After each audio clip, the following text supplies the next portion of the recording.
Hello, how are you guys doing? Welcome back to Rule of Two Review. So I am quite excited for today's video because unlike my previous two gaming videos, we're finally calmed down. We're talking about the good stuff, the happy stuff, the gaming and the Nintendo stuff.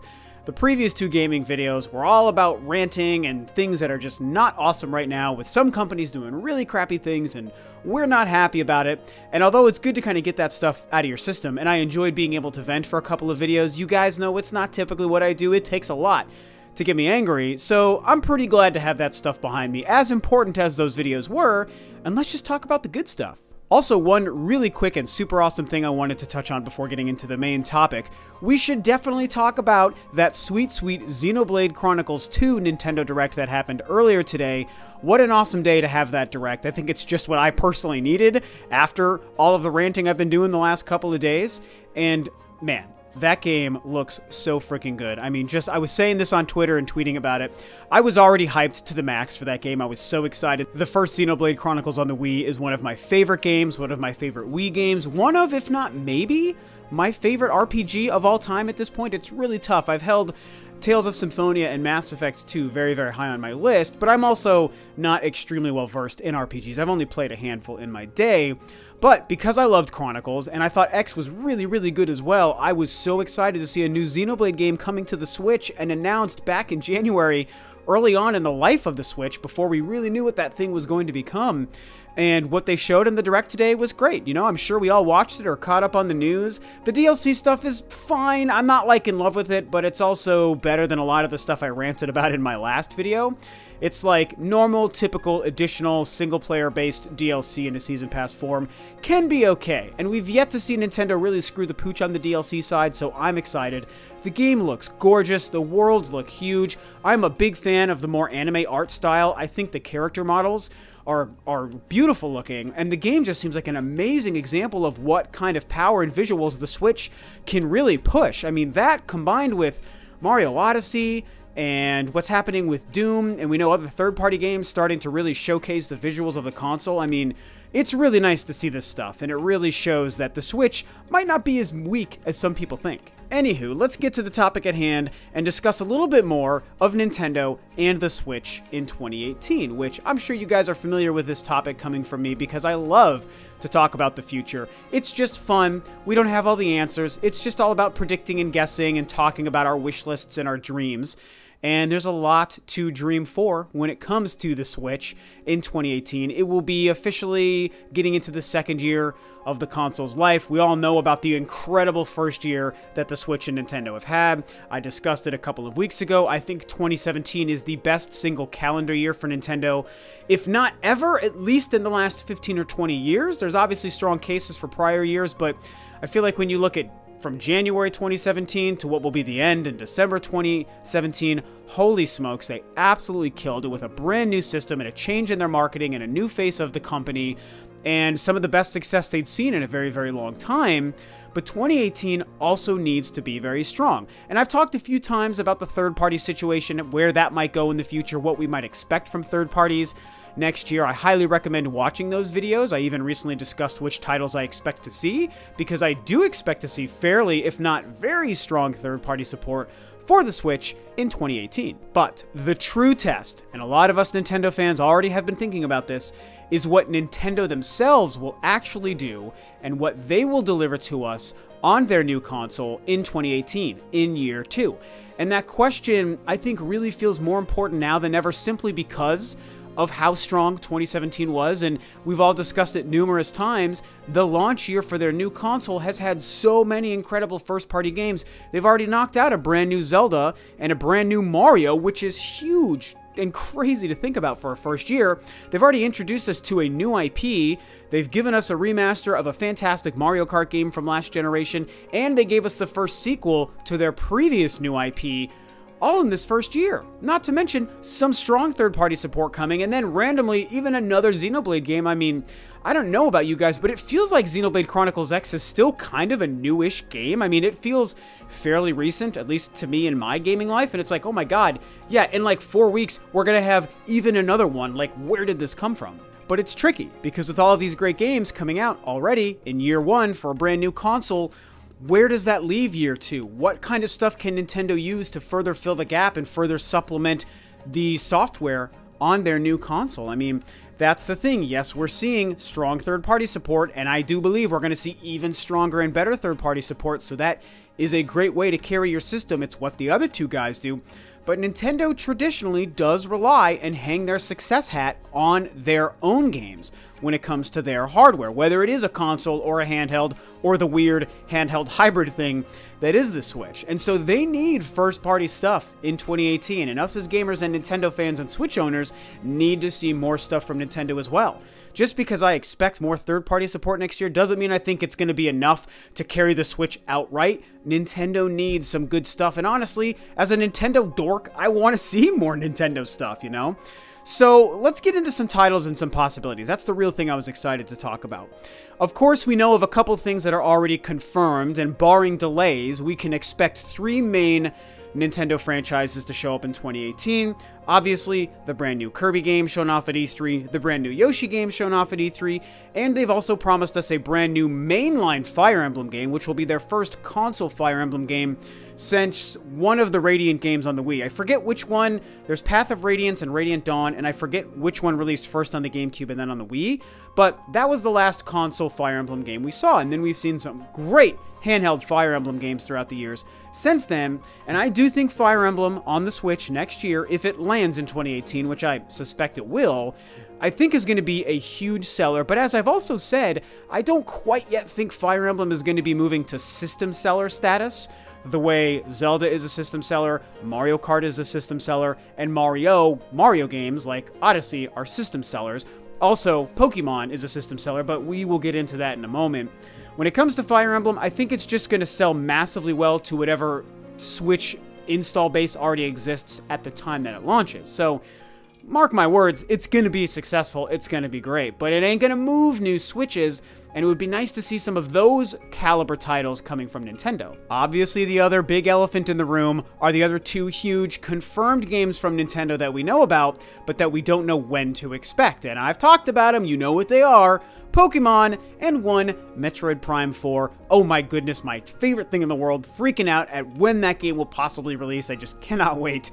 But those 2 games represent 2 of Nintendo's biggest and most important franchises. Those are probably the 2 titles that fans are most excited to learn more about and to finally learn and find out when we can expect those games. And so, they are a mystery. You guys who have been following me for a while already know my prediction, and it is only a prediction and a guess. Please remember, I'm just guessing, just like we are all guessing. I am guessing 2019 for both of those games. But I've said it so many times. I've said it on podcasts. I've said it in my own video. I could be wrong on one or both of those games. Maybe one or both make it to 2018, and if so, that would be fantastic. And I think that it would be obviously huge into filling the Nintendo gap for 2018. In fact, if both of those games came out in 2018, along with Fire Emblem, Yoshi, and Kirby, I feel like if those were the only first-party Nintendo games we got and they were spread out appropriately throughout the year, that would probably be enough, simply because Pokemon and Metroid are going to be huge. I mean, Pokemon is going to be another level. If that game is, and again, I'm not a Pokemon fan or a Pokemon player, but if it delivers on what people want from the next mainline Pokemon game, and it actually has the console sort of feel and scope to it, it will be huge. It'll probably be bigger than Breath of the Wild and bigger than Mario Odyssey, in my opinion, as far as sales go. So that'll be really exciting. I think Prime 4 is going to be a huge smash hit, which will be really great for the Metroid series and for us Nintendo and Metroid fans. And so those games being of such high caliber and will probably be system sellers as well, I think could really run the gamut of 2018, specifically from Nintendo, combined with those other 3 titles. But, of course, what about some other possibilities? What about some more smaller or even mid-tier games, like what a Kirby or a Yoshi is? What kind of stuff could we expect in that respect to see on the Nintendo Switch? And I think that there's a lot of different options that people maybe have or haven't thought about, and I think that are worthy bringing up. And first, we need to talk about the biggest one. The biggest one in the sense that it's already been discussed for quite a while when it comes to the Switch, and also because of every other game I'm going to possibly bring up here, it would easily be the highest profile and the biggest seller and the biggest deal if, in fact, it released next year.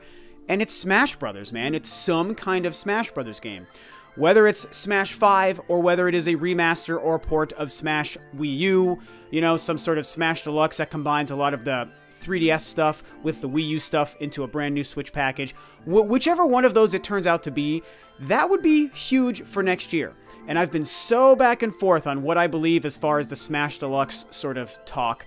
And at this point, I'm kind of done coming down on one side or another, and I'm just like, I'm throwing my hands up in the air, and I'm like, whatever they're doing is what they're going to do. I don't know if it's going to be Smash 5 or the Wii U version. I think there's a better chance than I previously thought that it does turn out to be a Smash Deluxe. And I will say that if it was a Smash Wii U remaster, that there's probably a higher likelihood of that game coming out in 2018 than if it's Smash 5, because Smash 5 probably it's going to take much longer to develop. That might be a 2019 or 2020 game. Is Sakurai going to be involved? If so, how much of a break did he need after completing Wii U? And there's all sorts of talk going on there. But we have to still acknowledge the fact that it is a possible available franchise to show up in some fashion in 2018, and it would be absolutely massive if Nintendo could get that into the next calendar year. Also, one that was recently brought up, I think in one of my comment sections in the videos, and it's something I just simply didn't even consider until somebody brought it up, and I was really glad they did because it changed my whole thought on this, and it's New Super Mario Bros. I think, without question, 99% possibility, I think Nintendo is working on a new Super Mario Bros. Game for the Switch, because it's like, oh, Mario Odyssey came out, so there you go, Nintendo knocked out its Mario game, so it's going to be another couple of years until we see it. And so I was removing Mario from my train of thought when it came to 2018 titles. But then somebody just totally like smacked me across the face and was like, bro, New Super Mario Bros. Is a thing. Those games sell incredibly well, and they're usually pretty darn good. So why wouldn't Nintendo make one of those? So much easier to develop, so much quicker to develop. It doesn't take as much effort and time and resources. They can get one of their B teams on it and still make a really fantastic game. So I think that we should definitely keep an eye out for a new Super Mario Brothers game coming out next year. Let's go back to Metroid for a minute. You guys have heard me talk about this before. Right now, my prediction is Metroid Prime 4 won't be 2018, and if that's true, I do still believe in the Metroid Prime trilogy remaster or port. I do believe that if Nintendo needs the time between Samus Returns and the launch of Metroid Prime 4, that trilogy has a good shot at showing up on the Switch in some way. Would it be physical? Would it be eShop only? Would it be Virtual Console, just a port of the Wii version? Would it be a complete remaster and a redo? Maybe Tantalus, which OJ from Player Essence reminded me on the Spawncast last weekend, that Tantalus is apparently working on something for the Switch. Maybe they're actually porting, if they're not porting Smash, maybe they're porting a remaster of the Metroid Prime trilogy, and we could finally get Metroid Prime in HD before Prime 4 came out. That could be huge. And if it happens, Nintendo could make it just a very small thing. Here you go, it's available on the eShop, or they could make a huge deal and a big marketing push behind a remaster of the amazing Metroid Prime trilogy. One that a lot of people won't believe in, but I've discussed a few times, I do believe has a chance at showing up on the Switch eventually, is Star Fox. And I know it might be hard for people to believe because we know Star Fox Zero was pretty controversial. But I do believe that Nintendo and Miyamoto still believe in Star Fox, and I hope they do because I want to see Star Fox come back, honestly. I'd love to have a Switch, brand new, amazing, kick-ass Star Fox game. But to be fair, even though I believe in Star Fox, it has not a very good chance at showing up in 2018. I mean, it's not impossible, which is why I'm bringing it up here. But I do feel that if there's any truth to a Star Fox game, it probably will be after 2018. But you never know. It certainly is an available franchise that could show up at any time, so maybe that time turns out to be next year in 2018. Another long-dormant franchise, well, sort of long-dormant franchise, is Kid Icarus. We had Uprising on the 3DS a couple of years ago, 2011 or 12. You guys can correct me if I'm wrong on those years, but last couple of years we got Kid Icarus, and I think Kid Icarus is also ripe for return on the Nintendo Switch, so I think that we might see some sort of Kid Icarus game on the Switch next year as well. Captain Toad is a game that I think people shouldn't be sleeping on, by the way. And yes, it was seeing Captain Toad show up in Mario Odyssey that made me even think of this in the first place, but I was like, man, Captain Toad, that's a character. That was a game on the Wii U. That was a great game. That also sold pretty darn well, and we know it didn't cost Nintendo much to put together. Obviously, Nintendo's keeping the Captain Toad train trucking along because he did show up in Odyssey, which I had totally forgotten about the character and the idea until he was in Odyssey. And I was like, why wouldn't Nintendo be making another $20, $30, $40 Captain Toad game, a brand new adventure on the Switch? It would sell incredibly well. Huge chance I think that a Captain Toad game is in the works, possibly for 2018. Staying in the Mario universe, I do believe that a Mario Maker has a good shot at coming to the Switch. Now, what I would like to believe is that it wouldn't be the Wii U version of Super Mario Maker, mostly because that game was built around the gamepad and the two-screen experience, and I just feel like it won't work on the Switch. Maybe I'm wrong. Maybe Nintendo has a clever way to take the same game and the same servers and bring it all over to the Switch, and you can just use the touchscreen just when you have the Switch in your hand, and so it doesn't work on the TV as well, and maybe they find a way to do that. But to me, that doesn't feel right, and I think it would not be just for that game. It wouldn't be the appropriate thing to do. So, hey, maybe they can bring a brand new one. I feel like they've got the tools in place to bring a brand new, improved Super Mario Maker experience and bring that over to the Switch. I'm not huge on Mario Maker, but it would be a massive seller for the console, and it would make Nintendo a lot of money, and people love it, so people would also be very happy and excited to get a brand new Mario Maker game. So that has a possibility as well.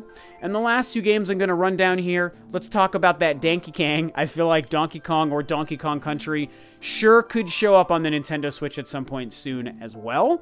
And would that be a retro game? Who knows? Retro is still a mystery. I want to believe that they're not making another Donkey Kong Country game, but I will admit that if we did get that announcement and reveal, I would be like, okay, facepalm, they're making another Donkey Kong Country game. But then I would also be like, well, they've made two really great ones, so hey, bring on a third. I'm totally down. And imagine how much fun Donkey Kong Country would actually be on the Switch. I think that would be a fantastic game. So no matter who's making it, I feel like we're going to get some sort of Donkey Kong game or a DKC game on the Switch, possibly next year as well. Punch-Out is a series that not enough people are talking about.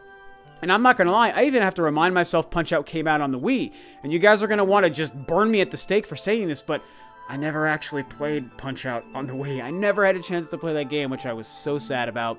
I was excited for it, and I was stoked to pick it up, but I barely can remember what I was doing at that time when that came out, like 2008 or 9, I don't even remember, and I just wasn't able to pick it up. So, just one of those random titles that I happened to miss, but I know people loved it. I know it was very good, and Mac, Little Mac, is obviously still a very important character. And hey, ARMS was a huge success on the Switch, so why not some sort of motion Joy-Con controlled Punch-Out game? That has a good shot as well. And the last title I want to talk about with you guys today, it's a long shot, so I don't mean to leave you a parting shot that's going to break our hearts.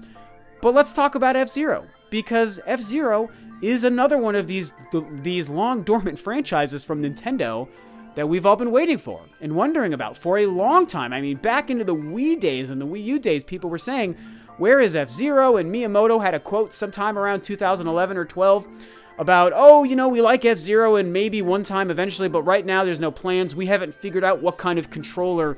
We haven't found the right controller to use for an F-Zero game, which was like, dude, Miyamoto, we love you. I love you. But what are you talking about? A regular controller with regular controls for a regular F-Zero game with amazing online support and crazy new tracks. That's all we need. That's all we need. Sure, put Shinin on it. That would be great. But if not, put your own team on it. I don't even care. I mean, F-Zero, I think, would be a great title to bring out on the Switch. Is it going to happen? I took a long breath there, man. A long sigh. Is it going to happen? I mean, probably not, you guys. I definitely don't think F-Zero is completely dead. I mean, I really don't. But I don't know when we're going to see it, and it's tough for me to believe in that coming out anytime soon. It's an available franchise. It's a dormant franchise, so it counts as something that's worthy of sort of bringing up in this conversation about 2018 Nintendo titles. But I think we should all be a little bit more realistic with that one in particular and probably not expect it. So, whew, that was a lot of games and franchises to talk about. But it's also a lot of franchises to get excited about, man. I think there's a lot of great opportunities here and a lot of great options for us to get really excited about. I mean, some of these games are going to come, you guys. I'm going to tell you guys with 99% certainty a handful of these titles I talked about. I just listed off like 10 or 11 franchises. Something is going to happen next year beyond the 3 that we know. Maybe Metroid and or Pokemon shows up. I've said it a few times. I feel like of those two, Metroid is probably the one that's the closest to be releasing. I think we will see Metroid Prime 4 before we see Pokemon. So if one of those came next year, maybe it would be Metroid. I mean, and I would just be over the moon excited. But regardless, something's going to happen. Nintendo has to have more than just Fire Emblem, Kirby, and Yoshi, right? For 2018, they've got to have something.